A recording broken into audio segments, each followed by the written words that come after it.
আপনি কি জীবনে হঠাৎ করে এক সপ্তাহের ব্যবধানে, 3 দিনের ব্যবধানে, বিশেষ কোনো প্রয়োজনে আপনার দ্বারা 20,000 30,000 টাকার ব্যবস্থা হয় নাই? কথা বলেন না। তো তখন কেমনে করলেন? এখন পারবেন না কেন? এর মধ্যে কি আপনার আখিরাত না? এর মধ্যে তো আপনারই আখিরাত, আপনারই কবর, আপনারই পরনা। এটা খামখেয়ালির বিষয়। আরেকটা হাদিস শুনুন, নবী সাল্লাল্লাহু আলাইহি ওয়াসাল্লাম বলেন, মান যাবাহা ক্বাবলা আস-সালাহ, যে ব্যক্তি কুরবানির দিন নামাজ আদায়ের পূর্বেই কুরবানির প্রাণীটা জবাই করে ফেলল, ফা ইন্নামা হুয়া শাতুল লাহম, সে যেন শুধুই গোশত খেল। লাইসা মিনান নুসুকি ফি শাইইন, নবী সাল্লাল্লাহু আলাইহি সাল্লাম বলেন, তার জন্য কুরবানির কিছুই নাই। আজ্জালাহু লি আহলিহি, সে শুধুই কেবল তার পরিবারের জন্য গোশত খাওয়ার তাড়াহুড়া করবে। তো যেখানে আল্লাহর নবী সাল্লাল্লাহু আলাইহি সাল্লাম ঈদের নামাজটা পড়ে নাই, তার আগে জবাই করে ফেলছে, এটার প্রতি যদি এত বড় কথা বলে যে তোর কোরবানির কিচ্ছু নাই, সেখানে শরীয়তে আমার উপরে ওয়াজিব, আমি যদি মনে করি 10,000 টাকা, 20,000 টাকা, 80,000 টাকা আমি ভাই বাপেরে দিয়া অমুকেরে দিয়া আমার হুকুম আদায় করে ফেলছি, তা আমার উপরে ধমকটা কেমন? বল। এই জন্য আমি আপনাদের কাছে অনুরোধ করলাম, মূল বক্তব্য এটাই, পুরুষ কিংবা নারী, নারীর দিকে খেয়াল করতে হবে। তার স্বর্ণ, তার নগদ টাকা, অথবা স্বর্ণ তার রূপ্য, দুইটা মিললে ওই 84,000 টাকা তারে সত্য সত্য বলতে হবে, শুনাইতে হবে যে তোমার কাছে যদি তোমার যেটুকু গহনা আছে এটার সাথে যদি তোমার কাছে অতিরিক্ত 10,000 5,000 টাকা থাকে কোরবানির দিন, ওই দিন এই কারণে আগের থেকেই প্রস্তুতি নিতে হবে, কোরবানি দিতে হবে। হ্যাঁ, এ বেটির কাছে 20,000 10,000 30,000 টাকা যদি আছে, অথচ কোরবানি দিতে চায় না, তো সহজ বুদ্ধি আছে, এই টাকাটা আমার মাদ্রাসায় দিয়ে দিলে ভালো, দান করে দিবে, বুঝুন না আপনার কথাটা, বা আমরা এলাকার কোনোখানে দিয়ে দিব, তাইলে তো আর সেভ হয়ে গেল, আর কোরবানি ওয়াজিব হইল না। বুঝছেন না কথা? যার কাছে 1 লাখ টাকা আছে, সে যদি কোরবানি দিতে না চায়, একদম সহজ বুদ্ধি কি, 1 লাখ টাকা মসজিদ মাদ্রাসায় দান করে দিব, তাইলে তো আর কি আসবে না, 20,000 টাকার কোরবানি আসবে না, 20,000 টাকাও সেফ, 80,000 টাকাও নাই। এই বুদ্ধি করে রাজি উনি কেউ বলেন? তাইলে আপনি তো আপনার ওই আমারে যে মনে করেন 1 বছর যাবত আমি আপনারে 1 লাখ টাকা ঋণ দিছি, হাওলা, আজকে 1 বছর আপনি আমার টাকাটা শোধ করেন নাই, তো এই 1 লাখ টাকা 1 বছর ধরে আপনার কাছে থাকার কারণে আমার উপরে যাকাত দেওয়া এই 1 লাখ টাকার খরচ। কথা বুঝছেন না? কারণ 1 বছর হয়ে গেছে, 52.5 কোটি রূপার দামের বেশি এই টাকাটা, তাইলে এই ব্যক্তির উপরে যাকাত খরচ। যদিও আমি ঋণ দিছি, আদায় করার 2 সিস্টেম, এক হয় এখনই দিয়ে দিলেন যাকাতটা হিসাব করে, আর নাই তো উনি টাকাটা ফেরত দিবে যেদিন, ওই দিন 2 বছর পরে দিলে 2 বছরের যাকাত দিবেন, 3 বছর পরে দিলে 3 বছরের যাকাত এই টাকা থেকে দিবেন, আর নাই তো আলগা টাকা দিয়া যাকাত আদায় করবেন নগদ। কিন্তু যাকাত আদায় করা কি? তো একদিন আমার একজনে বলছে, হুজুর হাওলা তো দিলাম আমি, অন আমি যাকাতও দিতাম আমি, এটা কেমন কথা? আমি বললাম, হয় এটা তো আমারও কথা, এটা তো সুন্দর দেখায় না। যাকা আপনি হাওলা তো দিলেন, আপনি আবার আপনিই যাকাত দিবেন, তো কাজে আপনি একটা না করেন, যাকাত যেহেতু আপনি দিতে চাচ্ছেন না, তাইলে আপনি লোকটাকে বলেন, ভাই আপনার কাছে যে আমি 1 লাখ টাকা পাইতাম, টাকাটা মাফ করে দিলেন। তাইলে তো আর জাকাত আসবে না। তাইলে আর 2500 টাকা, 1 লাখ টাকায় জাকাত হলো 2500 টাকা। তো 2500 টাকা আর দেওয়া লাগলো না, 2500 টাকাও সেফ, আর 97,500 টাকা মাই। সুন্দর হলো না? আপনি এটা করেন স্যার, তখন তো আপনি করবেন আর এত বেকুব, বুঝছেন না? আমরা নোয়াখালী পড়তাম, তো নোয়াখালীতে মানুষের রসিকতা করে বলতো সুপারি, নোয়াখালীতে তো সুপারি বেশি, তো বাজারের দিন যে সুপারি আছে 4টা করে খালি গুনে না, তো এই 4টা করে গুনে মানে বেচলে এবড়ার বস্তার মধ্যে, ব্যাগের মধ্যে 4টা গুনে গুনে, তো দুষ্টমি করে মানে শুনতাম সব শুরু বলতো যে 2 3 বার 4 বার 3টা করেও দিয়ে দিছে আলী। হ্যাঁ কিও ভাই 3টা দিয়ে দেন। ও ভাই ভাই খেয়াল ছিল না আসলে, বেখেয়ালে। কয়তো তো বেখেয়ালে তো একবারও 5টা দিলেন না, না এত বেখেয়াল না, পাগল হয়েছি যে এত ভালো না। 3টা দিয়ে 4টা বুঝি, কিন্তু 5টা দিয়ে কি বুঝি না, না এত বেকুব না। তাইলে বিষয়টা হইল, আমি আপনাদের কাছে গুরুত্ব দিলাম, আপনারা আপনাদের পুরুষ, নারী, স্বামী, স্ত্রী, ছেলেরা, উপার্জনের ছেলেরা, এদের প্রত্যেকের, ছেলের বউ, এদের প্রত্যেকের সাথে কথা বলে দিবেন, মশওয়ারা করে, তাদের সম্পত্তির আইডিয়া করে, হিসাব নিয়ে, এরপরে প্রয়োজনে আবারও একজন আলেমে দ্বীন থেকে জিজ্ঞেস করে দিবেন। তাহলে যতজনের উপরে কোরবানি ওয়াজিব ততজন কোরবানি করবেন। কোরবানির প্রাণীটা, যেই প্রাণীটা আল্লাহর জন্য কোরবানি করে, জবাই করে, আল্লাহ তাআলা সরাসরি বলছেন, এই আয়াত 2টার তরজমা বলেই আমি শেষ করছি।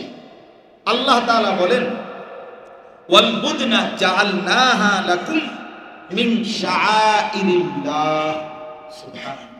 আল্লাহ তাআলা বলেন, কোরবানির জন্য নির্ধারণকৃত প্রাণী আমি আল্লাহ ওই প্রাণীটাকে বানাইলাম সরাসরি আমি আল্লাহর নিদর্শন। এটা শুধু গরু না, এটা আমি আল্লাহর নিদর্শন। জাআলনাহা লাকুম মিন শাআইরিল্লাহ, এই লোক কোরবানির প্রাণীর 1 নম্বর বৈশিষ্ট্য। আল্লাহ বলেন এটা আমার নিদর্শন, এটা আমার। বান্দা যখন সিদ্ধান্ত নিছে আমি কোরবানি করব, এই গরু, এই ছাগল, এই বকরি, এই ভেড়া, দুম্বা, উট, আল্লাহ বলেন এটা শুধু তখন আর গরু, ছাগল, ভেড়া, বকরি নয়, বরং এটা আমার। শাআইরুল্লাহ, আল্লাহর নিদর্শন। বাইতুল্লাহ, আল্লাহর নিদর্শন। কোরআনুল কারীম, আল্লাহর নিদর্শন। রাসূলুল্লাহ সাল্লাল্লাহু আলাইহি ওয়াসাল্লাম, আল্লাহর নিদর্শন। আহলুল্লাহ, দিনদার, মুত্তাকি, আল্লাহর নিদর্শন। এবং অসংখ্য ইসলামের নিদর্শন আছে। মসজিদ আল্লাহর নিদর্শন। এরকম যত কিছু আল্লাহর নিদর্শন, তার মধ্যে কোরবানির প্রাণীটাও আল্লাহর নিদর্শন। সুবহানাল্লাহ। 2 নম্বর, আল্লাহ তাআলা আমাদেরকে সান্ত্বনা দিচ্ছে। হ্যাঁ, 3 জনের হুজুর যত কথাই কর, কথা ঠিক আছে, বুঝলাম, মানলাম, দরকারেও বুঝলাম, কিন্তু 3 বিশেষ 60,000 হঠাৎ করে এই কথা কইলে কইতো না, হুজুর পারতাম না। তো যদি কি আমার কাছে কোরবানি দিতেছেন যে আপনি আমার লাগে এরকম কুমাকুই কথা কই কি লাগে, দেখি আমি হিসাব নিতে আছি, তো তাহলে আমার লাগে জিবাইলে কি লাগে, আমার সাথে কি এটা? তাহলে আপনি, আপনার কাছে মনে আসতেছে 60,000 টাকা, 90,000 টাকা, 1 লাখ টাকা, এটা বিরাট একটা লস আইবে হঠাৎ করে, টাকাটা অনেক টাকা কমে যাবে। আল্লাহ তাআলা বলেন, দেখেন সরাসরি কোরআনের আয়াত, আল্লাহ বলেন লাকুম ফিহা খাইর। সুবহানাল্লাহ। আল্লাহ তাআলা বলেন, শোনো বান্দা, বিশ্বাস করো, আমি আল্লাহ বলতেছি কোরবানির প্রাণীর মধ্যে রয়েছে তোমাদের জন্য খাইরুন, কল্যাণ, কল্যাণ, কল্যাণ। লস হবে না, কইলাম লসের সিস্টেমে নাই। আল্লাহর লগে কোনো লস নাই, কথা বলেন না? আল্লাহর সাথে কি নাই? লাভে লসের ব্যবসা না, পুরাটা লাভের ব্যবসা। দুনিয়ায় হলো লাভ লসের ব্যবসা, মালিকের সাথে লাভ লসের ব্যবসা, শুধু লাভের ব্যবসা, লাভের ব্যবসা। এই জন্য হাদিসের মধ্যে আছে মা আমারা হাজুন কাত্তু। নবী সাল্লাল্লাহু আলাইহি ওয়াসাল্লাম স্পষ্ট বলছেন, কিয়ামত পর্যন্ত কোন হাজী আল্লাহর ঘরে হজ করে, আল্লাহর ঘর জিয়ারত করে, রাসূলুল্লাহ সাল্লাল্লাহু আলাইহি ওয়াসাল্লাম বলছেন কখনোই, কাত্তু মানে কখনোই সে গরিব হবে না, ফকির হবে না। এই জন্য ব্যবসায় মাইর খায়, মাইয়া বিয়া দিয়া মাইর খায়, পোলা বিদেশ পাঠাইয়া মাইর খায়, আল্লাহর ঘর জিয়ারত করে মাইর খায়, হতেই পারে না। হাজিকে আল্লাহ ফকির বানায়। হজ করে, হজের জন্য যেই 10 লাখ টাকা, 8 লাখ টাকা, 5 লাখ টাকা খরচ করছে, এই কারণে আল্লাহ তাআলা তাকে অভাবী বানায় দিবে, হবে না। এমন মালিক আল্লাহ না, এমন মনিব না তিনি। অতএব আল্লাহ তাআলা বলেন লাকুম ফিহা খাইর, এর মধ্যেই রয়েছে তোমাদের কল্যাণ, লাভ। লাভ তুমি দিয়ে দেখো, আমি রব্বুল আলামিন বরকত দেব। অতএব আল্লাহ তাআলা বলেন, তাহলে 1 নাম্বার কোরবানির প্রাণীটা আল্লাহর, বলেন না। 2 নাম্বার, এর মধ্যে রয়েছে আমাদের জন্য কল্যাণ, লাভ। এরপর আল্লাহ বলেন কাজেই ফাদকুরুসমাল্লাহি আলাইহা সাওয়াফা, আল্লাহ তাআলা বলেন সারিবদ্ধভাবে তোমরা তোমাদের কুরবানির প্রাণী জবাই করার সময় বেশি বেশি আমি আল্লাহর জিকির করো। সুবহানাল্লাহ, জিকির করো, আমার নাম নাও, ঘাবড়াইও না, আমার নাম, আল্লাহ ভরসা, আল্লাহর নাম, বিসমিল্লাহি আল্লাহু আকবার, জোরসে বলো। আল্লাহ বলে তোমার জবান দিয়ে আমার নাম উচ্চারিত হবে, আমার ভালোবাসায় কুরবানি দিবে, আর আমি তোমারে ফকির বানাই দিব। আরে বলো কি, তুমি কি বলো বান্দা, তুমি আমারে কি ভাবছো? শীত, গরম, রোদ, বৃষ্টি, অভাব, দারিদ্র, দুর্ভিক্ষ, সব অবস্থায় দুনিয়াতে না, আমি আল্লাহর খাজানায় কখনোই তো কোনো সেকেন্ডে কম বলতে কিছু নাই, আছে কি? তো ফাদকুরুসমাল্লাহি আলাইহা সাওয়াফা, আল্লাহ বলেন সারিবদ্ধভাবে একটার পর একটা প্রাণী জবাই করতে গিয়ে প্রত্যেকবারই আমি আল্লাহর নামের জিকির করো, আমাকেই ডাক দাও। এবার রব্বুল আলামিন বলেন ফাইদা ওয়াজাবাত জুনুবুহা, জবাই করার পরে যখন প্রাণীটা কাত হয়ে যায়, রক্ত পুরো গড়িয়ে পড়ে, এবার চামড়া ছিলে ফেলো, চামড়া ছিলে এবার গোশত রেডি। তো আল্লাহকে জিজ্ঞেস করেন রব্বুল আলামিন, আপনার জন্য কুরবানি করলাম, টাকার মায়া করি নাই, আপনি বলেছেন দিলাম, আপনার নাম উচ্চারণ করলাম, এইবার গোশত খুলে রেডি করলাম, চামড়া ছিললাম, এখন গোশতগুলো কি করব? রব্বুল আলামিন বলেন ফাকুলু মিনহা, আমার বান্দা গোশতগুলো তুমি খাও, তুমি খাও। আতইমুল কানিআ ওয়াল মু'তার, তবে সাথে আরো 2 শ্রেণীকে সাথে রাখো খাওয়াইবার মধ্যে। এক হলো যারা তোমার কাছে চায় নাই কিন্তু দুর্বল, তাদেরকেও খাওয়াও। আর 2 হলো যারা কিছু চেয়েছে তাদেরকেও খাওয়াও, যারা চাইল না, আত্মীয় স্বজন, পাড়া পড়শি, তাদেরকেও কিছু দাও। আবার যারা অভাবী, দুস্থ, দরিদ্র, তাদেরকেও দাও, তুমিও খাও। রব্বুল আলামিন বলেন কাযালিকা সাখখারনাহা লাকুম লাআল্লাকুম তাশকুরুন, এই যে আমি আল্লাহ প্রাণীটাকে তোমাদের অধীনস্থ করে দিলাম, কুরবানির জবাই করার মতো যোগ্যতা দিলাম, তৌফিক দিলাম, এবং গোশত খাওয়ার অনুমতি দিলাম। কেন দিলাম? লাআল্লাকুম তাশকুরুন, তোমরা যেন গোশত খেয়ে আমি রবের শুকর আদায় করতে পারো। এবার যদি শেষ কথা আমি যদি আল্লাহকে বলি রব্বুল আলামিন আমি তো 4 বাজার খুঁজা বড় কষ্ট কইরা রৌদ্রের মধ্যে ঘামে ভিজা বহুত চাইয়া চিন্তা এই গরুটা কিনছিলাম আপনার জন্য, আপনার নাম নিয়ে জবাই করলাম, এত কষ্ট করে আপনার জন্য কোরবানি দিলাম, বিনিময়ে বুঝি একটা টুকরাও নিতেন না। আপনি একটা টুকরাই নেন, উত্তর চান না, নুনটা চান। আমরা লেগেই তো কোরবানি দিছি, একটু নেন, একটু দেখেন। রব্বুল আলামিন বলে, না বান্দা, লান ইয়ানালাল্লাহা লুহুমুহা ওয়ালা দিমাউহা, আমি তোমার গোশত চাই না, আমি রক্ত চাই না। বান্দা, গোশত পুরা তুমি নাও, দিল পুরাটা আমি আল্লাহকে দাও। আমি দিল চাই, দিল, আমি দিল চাই। তুমি দেখো গরুর দিকে, আমি দেখি দিলের দিকে। আমি দেখবো দিলে আমার মহব্বত ছিল কিনা, নাকি না ফাইতে। বেশি স্মরণের বিষয় হয়ে যাইব, মানসি কিটা করব। আল্লাহ বলেন, আমি কিন্তু টের পাইছি চান্দু। হ্যাঁ, আজকে 12 বছর কোরবানি দেই, এই বছর না দিলে মানসি কিটা করব, মানসি আপনার মাথা করব। মানুষের আর কাম নাই, মানুষের বুঝেন নাই? এগুলো কোনো কথা হইল? এটা বুঝি কোনো কথা?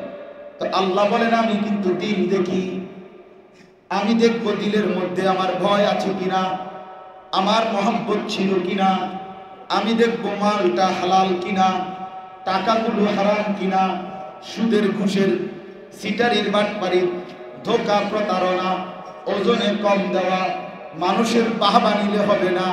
আমি কিন্তু দিল দেখি, তাকওয়া দেখবো। ওয়ালাকিন ইয়ানালুহুত তাকওয়া মিনকুম, আমি আল্লাহর কাছে তাকওয়া পৌঁছবে, গুনাহমুক্ত ছিল কিনা। আল্লাহর নবী বললেন, ঈদের নামাজ না পড়ে কোরবানি দিলে সেটাই হলো গোশত খাওয়া, সেটাই কোরবানির কিছুই নাই। তাইলে বাপ বলেন, 2 রাকাত ঈদের নামাজ না পড়লে তার আগেই কোরবানি দিলে, তাইলে যদি হয় নবী এত রাত ফজরের নামাজ না পড়ে কোরবানি দিলে কেমন হয়? কি খবর? কোরবানির দিন গোশত করতে করতে কোবাইতে আড্ডি, আমনে নাফরমান জোহরও করলেন না, আসরও করলেন না, মাগরিবও করলেন না। আপনার মতো নাফরমান কি দরকার ছিল কোরবানি দেওয়ার? হ্যাঁ, আমনে এমনি 20 কেজি গোশত কিনা রাখতেন, তাইলেই তো ভালো আছিল। আপনি এটা ক্ষীর কোরবানি দেন, কার জন্য দিতে আছে? আল্লাহ তাআলা বলে, বান্দা আমি বুঝি না কে, জোহরের নামাজও বাদ, আসরের নামাজও বাদ, মাগরিবের নামাজও বাদ, গোশত খাইতে খাইতে, রুটি খাইতে খাইতে রঙিন টেলিভিশনে নর্তকীর ছবি দেখতেছ, ঈদের নাটক দেখে, ঈদের সিনেমা দেখে, ঈদ উপলক্ষে শুভ মুক্তি দিছে, ঈদ উপলক্ষে এই চ্যানেলের 7 দিন ব্যাপী বিশেষ আয়োজন, ঈদ উপলক্ষে সিনেমা হলে নতুন নাটক, নতুন ছবির শুভ মুক্তি। ঈদ কি তাদের বাফের? কথা বলেন না কেন? ওই চ্যানেলওয়ালার আব্বার ঈদ এটা। তুই ঈদ উপলক্ষে নাটক ছাড়ার কি আছে? ঈদ তোমার বাফের? ঈদ তো আল্লাহর দেওয়া, ঠিক কিনা বলেন না? কোরবানির এই ইবাদত পালনের অধিকার, অনুমতি, হুকুম এটা আল্লাহ দিয়েছেন কিনা? দুইটার লগে নাটক কি? এটার সাথে সিনেমা কিতাব বললেন, রুটি খাইতে খাইতে, গোশত খাইতে খাইতে নাটক দেখে, বাহ বাহ মুসলমান, তামাশা। হ্যাঁ, খান গোশত, গোশত কোনো আশ্চর্য কিছু না, গোশত কোনো আপনি নতুন খান না, গোশত মানুষে হারা বছরে খায় কিনা বলেন না? এটা কোনো আশ্চর্য খালাস। এই জন্য বললাম গুনাহমুক্ত চাই। গুনাহ কি মুক্ত বলেন? দিলের মধ্যে আল্লাহর সন্তুষ্টি থাকতে হবে।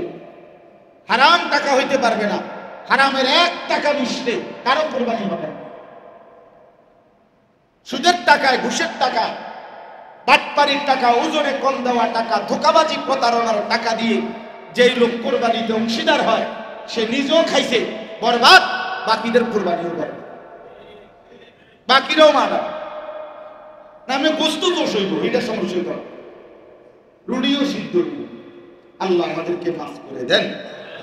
তাহলে আল্লাহ তাআলা বলেন গোশত রক্ত আমার কাছে মূল বিষয় না, তোমার দিলের তাকওয়া, গুনাহমুক্ত জিন্দেগি, গুনাহমুক্ত মহব্বত, এটা আমি চাচ্ছি, আমি ওইটা নিয়ে নেব।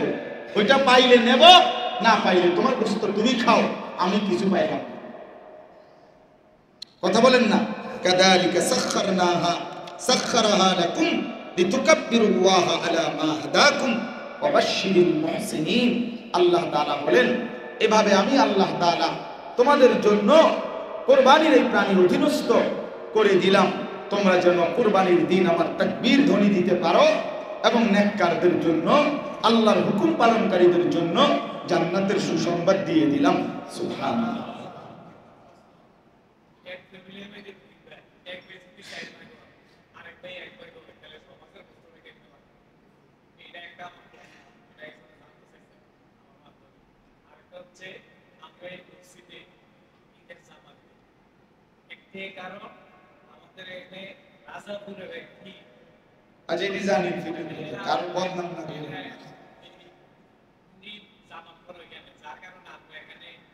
আমরা ঈদের নামাজ আয়োজন করেন, কারণটা বাদ দেন, নামাজের আয়োজন করেন তো আগের থেকে, ওই আয়োজন হবে 5 জন করলে 5 জন করবে, সমস্যা ঠিক আছে না? ইনশাআল্লাহ এই কথা।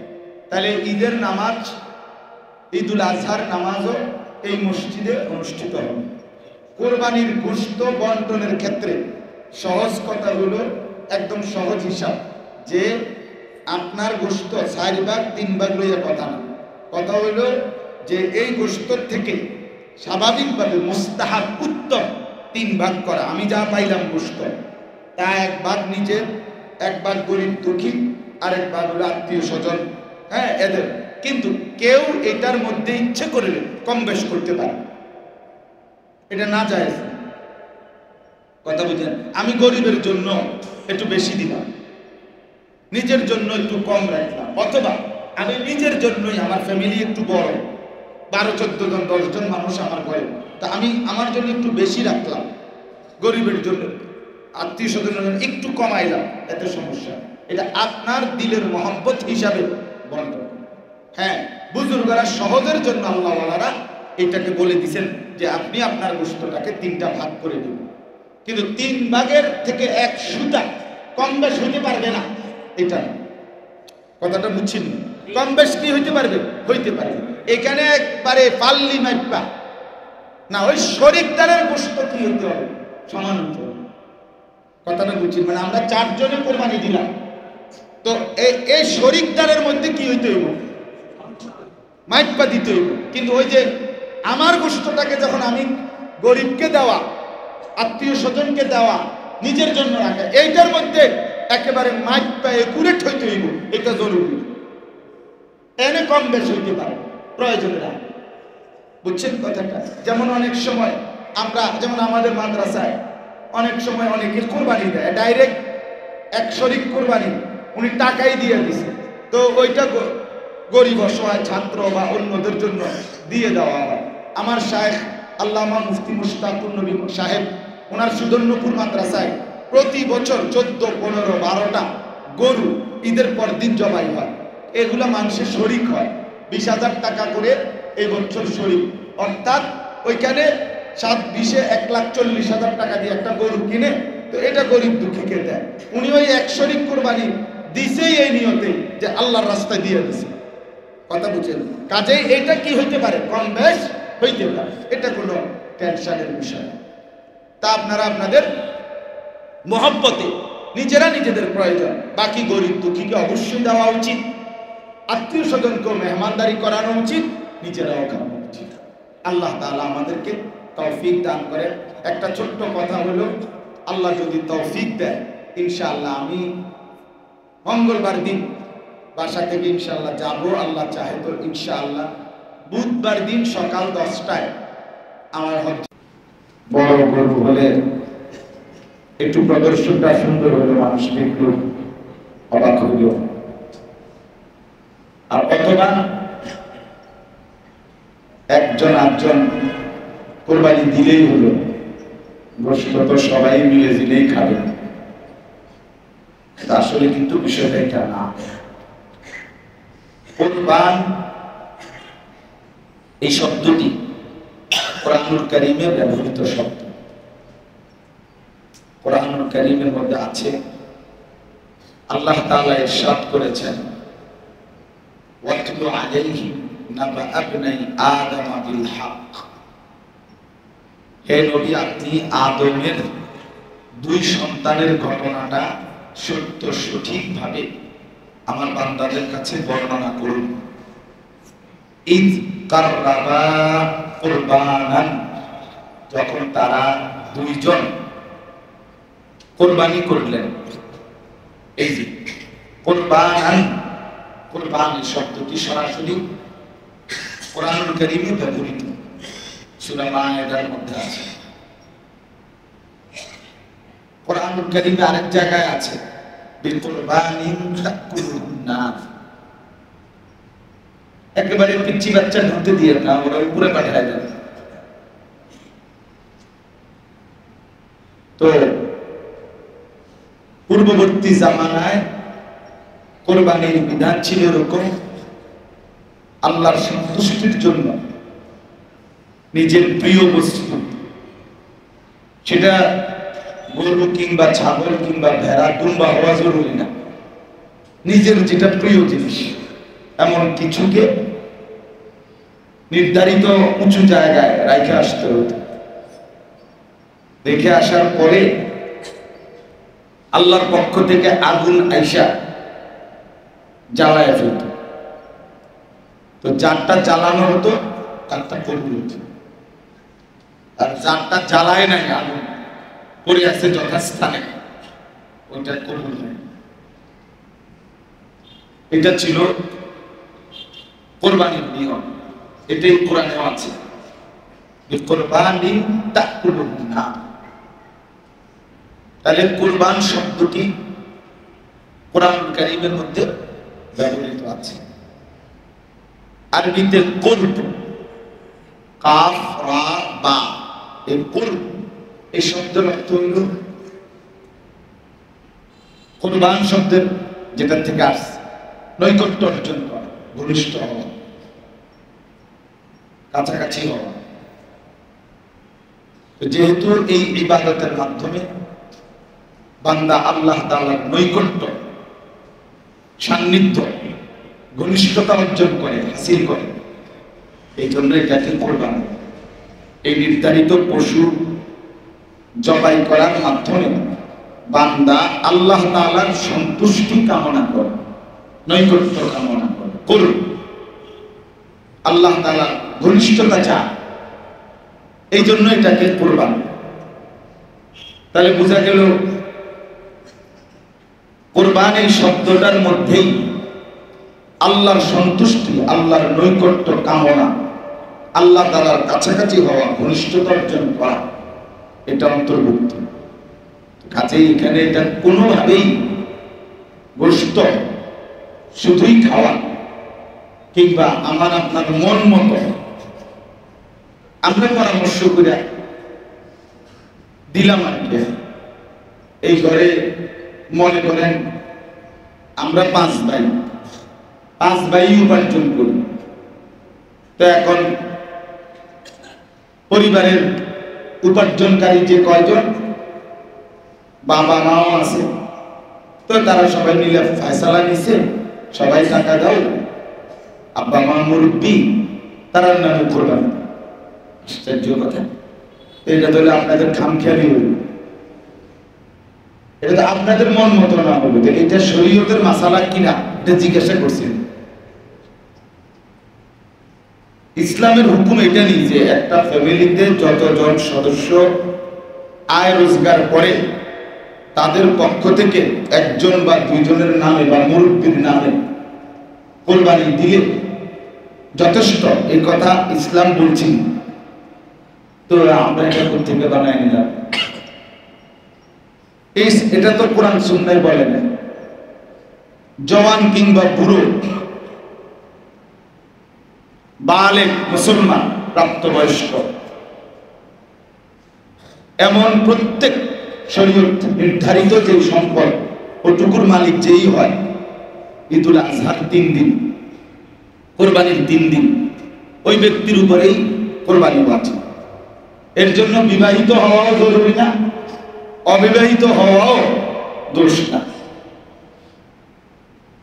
তাহলে এটার সাথে বিবাহিত কোনো সম্পর্ক না, বুড়া হওয়ার কোনো সম্পর্ক না। কোরবানি মুরব্বীদের উপরে ওয়াজিব হয়, তো মুসলমানের উপরে ওয়াজিব। কোরবানি বিবাহিতদের উপরে ওয়াজিব হয় না, প্রাপ্তবয়স্কের উপরে কি হয় ওয়াজিব। প্রাপ্তবয়স্ক কোনো মানুষ বালেগ হয় 50-60 বছরের নাকি, তো তাই কোন মানুষ তো বালেগ হয়, পুরুষ ছেলে 14 বছরের পরে 15 বছরের ভিতরে, এই 14 থেকে 15 এই 1 বছরের ভিতরে সাবালক। মেয়ে 13 থেকে 14 এই 1 বছরের ভিতরে সাবালক, স্বাভাবিক ভাবে। তাইলে সে তো প্রাপ্তবয়স্ক হবে। যেদিন থেকে বীর্যপাত শুরু হলো ছেলেটা, সেদিন থেকেই সে প্রাপ্তবয়স্ক বালেগ। ইসলামী শরীয়তের সকল হুকুম ওই মিনিট থেকে তার উপরে আসবে। যেদিন কোন মেয়ের প্রথম মাসিক ঋতুস্রাব শুরু হয়, সেদিন থেকেই সে বালেগ। ওই দিন থেকেই তার শরীয়তের সকল হুকুম কার্যকর। 18, 21, 23, 29 এগুলো হলো রাষ্ট্র কিংবা আন্তর্জাতিক মানুষের নির্ধারণ করে, কিন্তু কোরআন সুন্নাহ মতে বালেগ প্রাপ্তবয়স্ক আরো আত্মীয়। কাজেই শরীয়তের হুকুম তখন থেকেই কার্যকর। যিনি যেদিন বালেগ হলেন সেদিনের পর থেকে প্রতি সেকেন্ড তার চলাফেরা আমল আল্লাহর কাছে হিসাব দিতে হবে, আমারও আপনারও। তাহলে কাজেই শরীয়তের বিধান কুরবানি, এইটা আপনার আমার খেয়াল খুশি মতো ওয়াজিব হয় না, বা আপনার সুবিধা মতো আদায় করলে হবে। এক ঘরে 3 ভাই, তারা 3 জনই চাকরি করে বা 3 জনই ব্যবসা করে, 3 জনের কাছেই আলাদা আলাদা টাকা আছে। এখন ভিন্ন হয় নাই, মানে এখনো একসাথে খায়। 2 ভাই বিয়ে করছে, 1 ভাই করে নাই, বা 2 ভাই, 1 ভাই বিয়ে করছে, আরেক ভাই বিয়ে করে নাই, কিন্তু খায় একসাথে। বাবা আছে, মা আছে, তারা 2 ভাই আছে, তো তারা মিল্লা দোনো ভাইয়ে টাকা দিছে, বাপের নামে কোরবানি দিছে বা মার নামে কোরবানি দিছে। তো ভালো কথা, বাপের কোরবানি আদায় হইল, এদের কোরবানি কোথায়? শরীয়ত কর্তৃক নির্ধারিত কি? কোরবানির দিন 10ই জিলহজ, মানে কোরবানি আমরা যেদিন করি প্রথম দিন, এটারই 10ই জিলহজ করে। 10ই জিলহজ না হইলে কোরবানি হবে না। তো 10ই জিলহজ শুরু সকাল ভোর থেকে, 12ই জিলহজ পরের 2 দিন সন্ধ্যা পর্যন্ত। এই 10ই জিলহজ ভোর থেকে 12ই জিলহজ সন্ধ্যা পর্যন্ত, এই 3 দিনের এই সময়ে যার কাছে তার বসত ভিটা যেখানে আছে, সে এইটা বাদ দিয়া তার কাছে এই পরিমাণ সম্পদ আছে, অতিরিক্ত জিনিস আছে, যা দোকান, ব্যবসা, ব্যাংকের টাকা, আলগা ফসলের জমি, অতিরিক্ত সামানা যা আছে তার কাছে, এইগুলো দ্বারা তার এই যে সংসার, যে কয়জনকে সে চালায়, মানে মেয়ে বিয়ে দিয়ে ফেলছে, মেয়ের জামাই বাড়িতে, তো হেবিডিয়ার হিসাবে নাই। ছেলে বিয়ে করে বউ নিয়ে আলগা থাকে, তো হেতে ছেলের বউ বাচ্চা চালা, তাহলে সে আলাদা। আমি যারে চালাই, আমার খরচ দিয়া যারা কি করে ভাত মাছ বাজার সদাই করাই, এদের মৌলিক খরচ বাজার সদাই, ওষুধপত্র, কাগজ কলম, গ্যাস, বিদ্যুৎ, পানির বিল ইত্যাদি, এই মৌলিক খরচ এদের করে, যেটা না করলে নাই হয়। এটুকু খরচ করার পরে এর পরিমাণ টাকা অতিরিক্ত যদি ওই 3 দিনের ভিতরে, 1 বছর থাকতে হবে না, 6 মাসও না, ওই 3 দিনের ভিতরে 52.5 ভরি রূপার যেই দাম বর্তমানে সর্বোচ্চ, ঢাকাতে আমি জিজ্ঞেস করছি, রূপার ভরি 1600 টাকা। তাহলে এই হিসাবে হলো 84,000 টাকা বরাবর 52.5 ভরি রূপার দাম, আপনি হিসাব করে দেখেন। তো এই 84,000 টাকা যদি তার বাকি যা আছে, তা জমি, ব্যাংকের টাকা, ব্যবসার পণ্য, যেটা ব্যবসা করে মাল, যেটা গ্রাহককে দেয় টাকা নেয়, এটারে কয় ব্যবসার পণ্য। ওই যে দোকানের যে আলমারি, এটি না, আসবাবগুলো না, মানে যেগুলো দিয়ে সে কি করে ব্যবসা করে, পণ্যটা আর কি, যেটা দিয়ে গ্রাহককে দেয়, গ্রাহক কি দেয়, টাকা দেয়, এটারে কয় ব্যবসার পণ্য। তো এগুলো মিলাইলে যদি তার কাছে ওই 84,000 টাকা দাম আসে, এগুলোর দাম ধরলে, তাহলে এই মুসলমানের উপরে নিঃসন্দেহে কোরবানি ওয়াজিব, তাকে কোরবানি করতেই হবে। এবার যদি পুরুষ হয়, পুরুষের উপরে, যদি নারী হয়, নারীর উপর। যে মহিলার কাছে 1 ভরি স্বর্ণ আছে, সাথে কিছু টাকা আছে, 10,000 টাকা, 5,000 টাকা জমানো টাকা, ওই কোরবানির দিন অথবা এই 3 দিন, তাহলে 1 ভরি স্বর্ণ আর ওই জমানো টাকাটা, এই দুইটা যদি মিলায়, তাইলে দুটোটার দাম ধরলে, দুটোটার দাম মানে একটা তো টাকাই, আর ওই স্বর্ণটার দাম বাজার মূল্য যদি মিলায়, তাইলে যদি 84,000 টাকা দাম আসে, তাহলে নিঃসন্দেহে এই মহিলার উপরে কোরবানি ওয়াজিব। 7.5 ভরি স্বর্ণ, একটা শব্দ আপনারা জানেন, এটা হইল যদি কারো কাছে 1 তোলা রূপা নাই, আলগা কোনো জমা টাকা নাই, শুধু স্বর্ণ আছে, তাইলে 7.5 ভরি স্বর্ণ। কিন্তু যদি স্বর্ণের সাথে কি থাকে, কিছু রূপা থাকে, নতুন বউ যারা, জোয়ান মানুষের বউ যারা, এদের অনেকের কাছে রূপা আছে, রূপা, এই পায়ের নুপুর বানায় মহিলারা, মানে যুবতী মেয়ে যারা মহিলা, এরা পায়ের নুপুর বানায় রূপা দিয়া, 1 ভরি, 1.5 ভরি, 2 ভরি, 2.5 ভরির কি বানায়, নুপুর বোঝেন না পায়ের, এই জন্য আওয়াজ করে যে মানুষের বেড়ারে দেখানোর লেগা, বোঝেন না কথা। তো এই নুপুর রূপার তৈরি।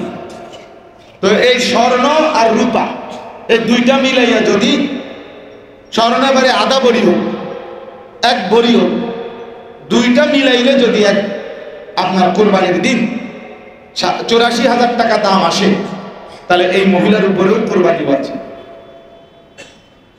বলে তো মহিলা টাকা আনবে কোথা থেকে, এগুলো বিক্রি করবেন এখান থেকে, অথবা যদি সেও তার স্বামী বা অন্য কেউ তার টাকাটা দেয়, সমস্যা নেই, কোরবানি আদায় হবে, কিন্তু কোরবানি দিতে হবে।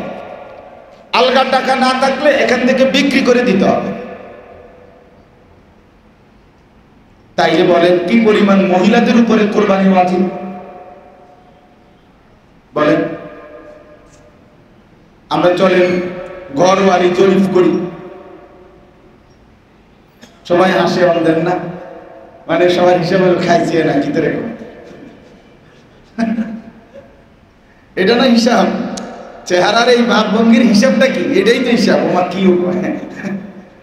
ধরা না, তাইলে মহিলাদের উপরে কোরবানি ওয়াজিব। আহা, বিষয়টা হলো আপনি লুকাইয়া রাখলেন, বললেন না, দিলেন না, তো মহিলাটা তো আপনার খেদমত করছে, সে তো তার জীবন যৌবন আপনাকে দিছে, বিনিময়ে আপনি তার আখিরাতের ভাবনা একটু ভাবলেন না? একটা খাসি কোরবানি দিলে তার নামে হয়তো 20,000 টাকা লাগতো, তো 20,000 টাকার সেবা, 20,000 টাকার সহযোগিতা এই বেটি আপনার কাছে পাওয়ার উপযুক্ত না? তো তার কি আখিরাত নাই?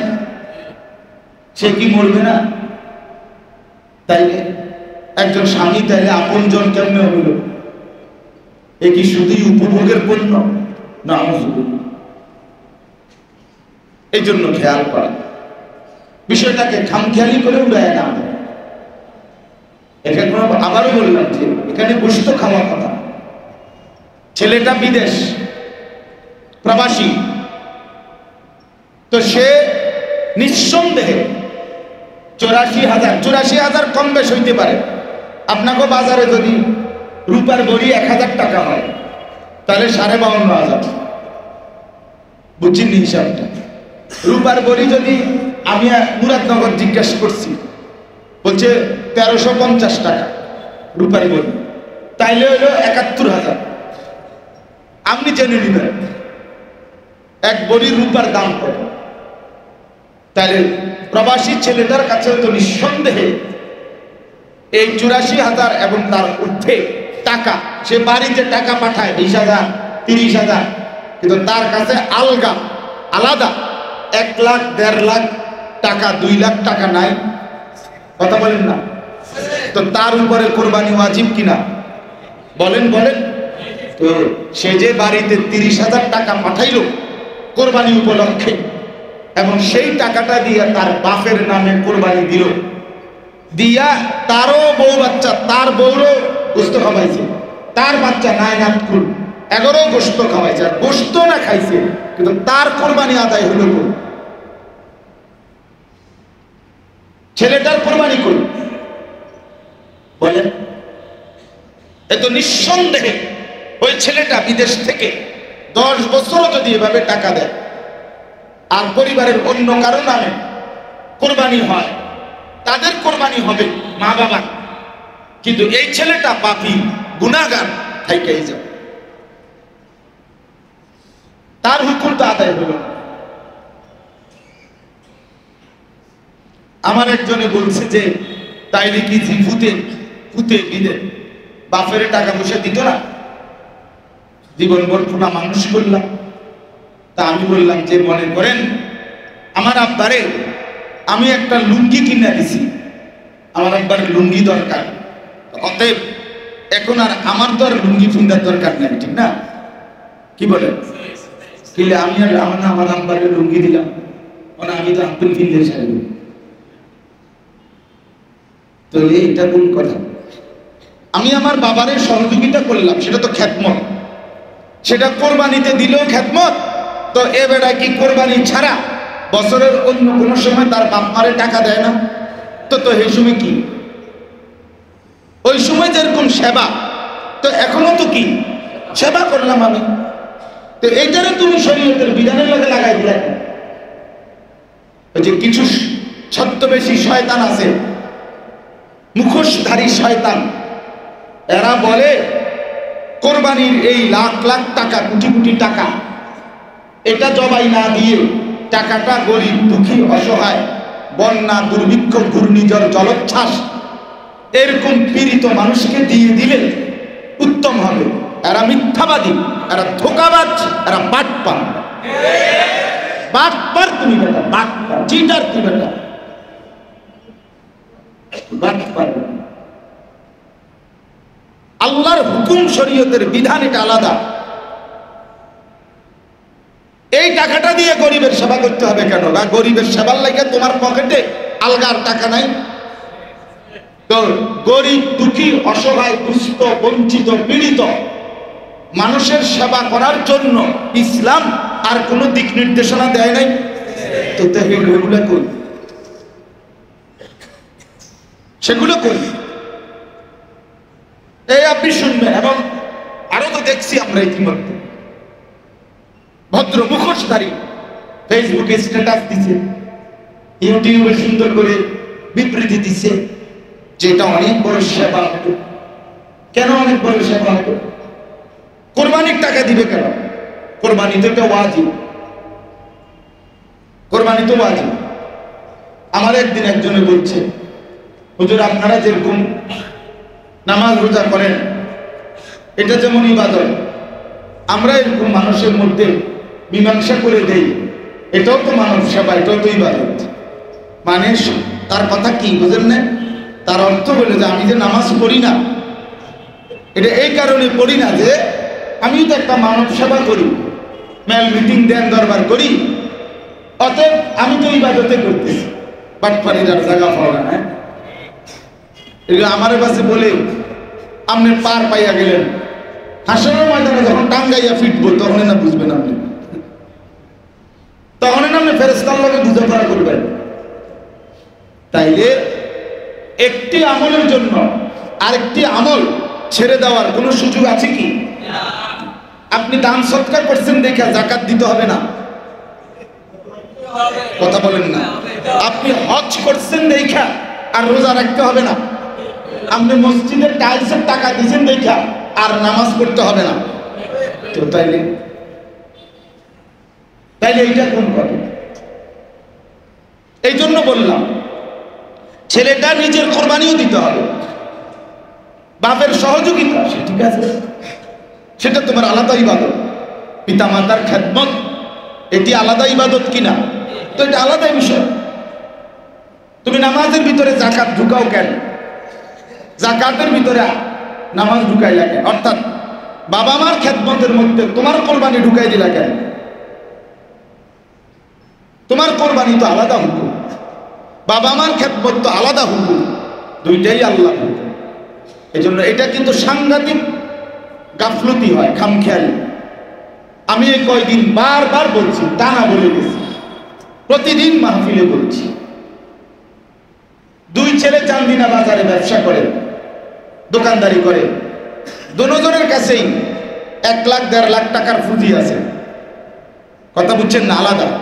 তারা দুজনে মিল্লা দুইজনের বাপের হাতে টাকা 30,000 উড়াই দিচ্ছে, এবারটা 15,000, এবারটা 15,000। আব্বা দেন কোরবানি আপনার নামে দিয়ে, আপনি মুরব্বী মানুষ বাইসবেন আর কয়দিন। হ্যাঁ, আপনি মরলে যদি কোনো কারণে আপনি বাইসেন্স মরে যান তাইলে আমরা নামে দিব, আর যদি আপনি না মরেন 200-500 বছরের ভিতরে তা আপনার নামে দেন। বুঝলেন এই কথা? আপনি মুরব্বী মানুষ, তো কোরবানি কি মুরব্বী মানুষের উপরে বাজিব? কোন কথা? উনি হইতে পারে, কথা বুঝেন, হইতে পারে ওই বাপে শরীয়ত কর্তৃক নির্ধারিত এই পরিমাণ সম্পত্তির মালিক নয়, ওনার কাছে টাকা নাই এখন, কিন্তু আমার কাছে আছে, তো আমার উপরে ওয়াজিব, ওনার উপরে নফল। কোরবানি যে কেউ দিতে পারে, কিন্তু দিলে নফল। তো বাপের উপরে যদি নফল হয়, আমার উপরে ওয়াজিব হয়, তো আমারটা দেওয়া বেশি জরুরি কিনা? এটা তো পরামর্শ করা উচিত, পরামর্শ করা উচিত নিজেদের মধ্যে মাসআলা নিয়ে, যে আসলে শরীয়তের বিধানটা কি, আল্লাহর হুকুমটা কি আসলে আমাদের গাফলতি। তাহলে এই দুইজন ছেলে যে দিল 15,000 করে 30,000 বাপেরে উঠাই দিল, বাপের নামে মার নামে একজন বা দুইজনের নামে কোরবানি দিল, পরে মিল্লা জিল্লা গুস্ত খাইল, তো মিল্লা জিল্লা তো কুমিল্লা না, মিল্লা জিল্লা কুমিল্লা। কোরবানি আদায় হলো কই? এই দুই ছেলের তো কামাই, তাদের না টাকা আছে, তাদের কাছে না পুঁজি আছে 1 লাখ টাকা, তো তাদের দুজনের উপরে কোরবানি ওয়াজিব ছিল কিনা বলেন? তো তাদের কোরবানি আদায় হলো কি? এরকম সহজ কথা হলো, আপনাকে স্পষ্ট হইতে হবে, পুরুষ কিংবা নারী যতজন আছে ঘরে, যারাই উপার্জন করে অথবা টাকা আছে, উপার্জন নাই কিন্তু তার বাবার সম্পত্তি সে যে পাইছে, ওয়ারিস বালেক ছেলে, এখন তার কাছে এই পরিমাণ জমা টাকা আছে, আমার অন্য চাকরি নেই, কথার কথা, কিন্তু আমার নামে ব্যাংকের টাকা আছে 10 লাখ 5 লাখ, তাইলে আমি এই টাকার মালিক, তাহলে আমার উপরে কোরবানি ওয়াজিব হবে কিনা? হবে না কেন? হবে কিনা বলেন? তাই বিষয়টা তো তন্ন তন্ন করে বুঝার বিষয়, এটা খামখেয়ালি না যে এত কিছু টোয়াইলে হইবনি না, এত কিছু টোয়াইলে হইতো না। আপনি এত কিছু না টোয়াইয়া বাদ দুগানা খাওয়ান, রুটি আর গুস্ত কদ্দুরের লেগে এত কিছু টোয়ানোর দরকার না, আমরাও কই না। তাহলে আর আপনার কোনো কোরবানি দেওয়া নাই, রুটি আর গোস্ত কদ্দুর আপনার পাশের বাড়ির ভেতরেও খাওয়াইব, আপনি দিয়েন না কোরবানি। শুধু শুধু টাকা নষ্ট করার চাইতে আপনি শুয়ে থাকেন, পাশের বাড়ির তারাই আপনার উঠাইয়া বলবো যে আপনার মতো বেসরম কোরবানি যেহেতু দেন নাই, আপনার গোবরে কদ্দুর গোস্ত খাইয়া যান।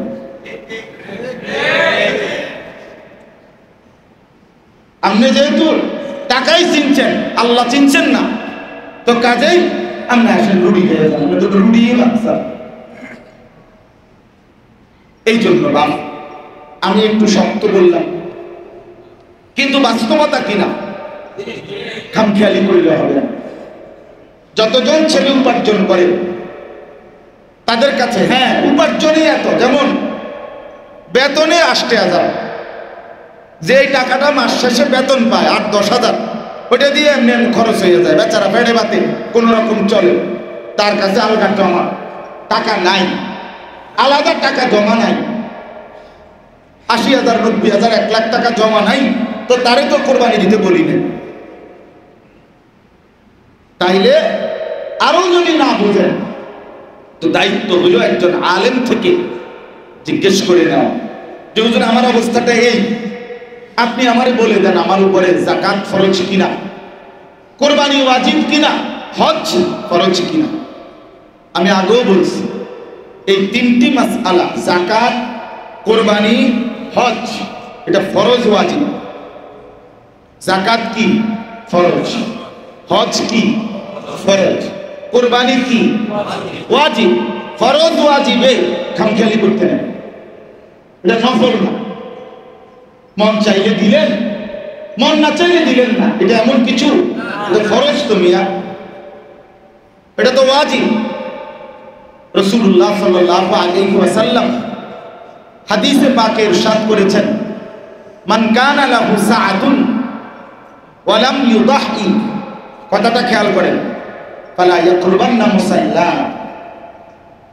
নবী সাল্লাল্লাহু আলাইহি ওয়াসাল্লাম বলেন, যার সামর্থ্য ছিল অথচ কোরবানি করে নাই, কসম খোদা, নবী সাল্লাল্লাহু আলাইহি ওয়াসাল্লাম বলেন সে যেন আমাদের নামাজে না আসে, ঈদগাহে না আসে, নামাজ পড়তে ঈদের নামাজ সে যেন না আসে। তুমি না ফরমান, তুমি আইসো না, তুমি আইসো না, তুমি তো গোস্তই খাইবা নিয়ত করছো, গোস্ত খাওয়ানোর লেগে নামাজ পড়া লাগে না, তুমি হুতার থাকো, রান্দা হইলে তোমার উঠাইব, তুমি উঠো না।